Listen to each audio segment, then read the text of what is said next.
तीसरी बात ये आती है, दोस्ती के बाद नशा और नशे के बाद तीसरी बात ये आती कि जवानी में बीवी का इंतखाब कैसा हो। इसके लिए लोग बहुत जो है वो कन्फ्यूज़न का शिकार रहते हैं कि बीवी कैसी होनी चाहिए। फिर दोस्तों को देखकर उसको इतना जहेज मिला तो मुझे इतना मिलना चाहिए, उसके ससुर का एक महल है तो मेरे दो होने चाहिए, उसके एक इमारत है तो मेरी दो होनी चाहिए। ये लालच में लोग शादियां करते हैं और ये भूल जाते हैं कि शादी करते वक्त दीन और शराफत देखना चाहिए, दीन और शराफत देखना चाहिए। मेरे आका सल्लल्लाहु अलैहि वसल्लम के प्यारे दीवानों, तो हम दीन भी नहीं देखते, शराफत भी नहीं देखते, हम तो सीधा माल देखते और सफेद चमड़ी देखते।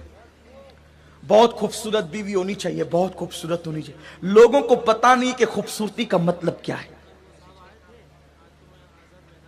लोगों को पता नहीं कि खूबसूरती का मतलब क्या है। असल खूबसूरती जो है वो चमड़ी की नहीं है, असल खूबसूरती अखलाक और किरदार की है। अल्लाह के हबीब सल्लल्लाहु अलैहि वसल्लम फरमाते हैं, पाक दामन औरतों से निकाह करो, दीनदार औरतों से निकाह करो, नेक औरतों से निकाह करो। और आका फरमाते हैं, जिसको नेक बीवी दुनिया में मिल गई उसको गोया अल्लाह ने दुनिया में जन्नत अता फरमा दी।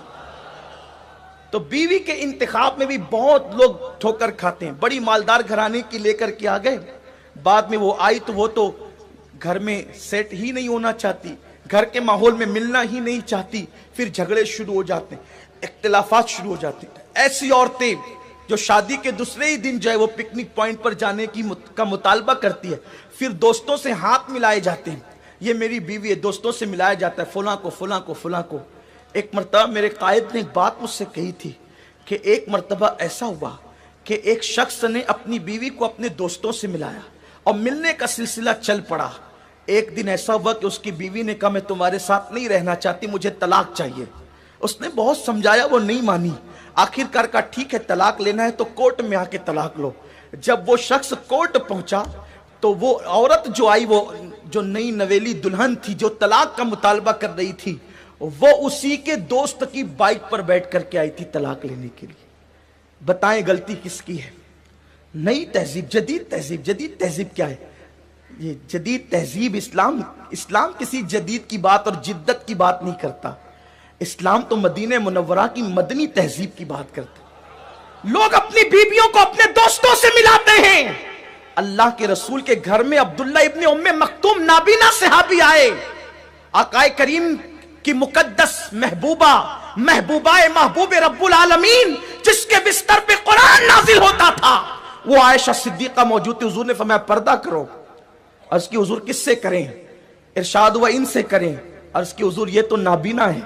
आका ने फरमाया, ये नाबीना है, तुम तो नाबीना नहीं हो।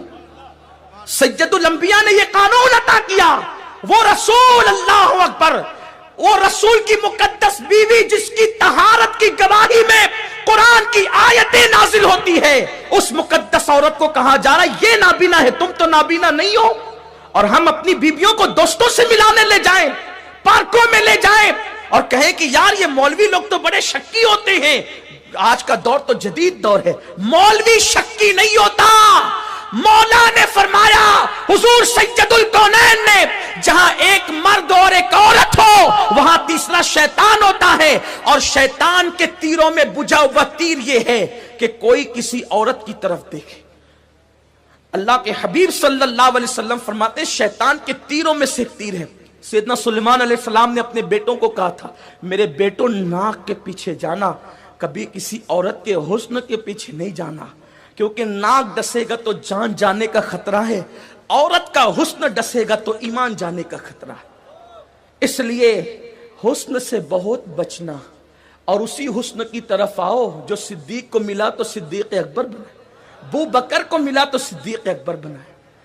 उस हुस्न की तरफ आओ जहां पर सर कटाते हैं तेरे नाम पे मर्दाने अरब का जलवा देखने मिलता है।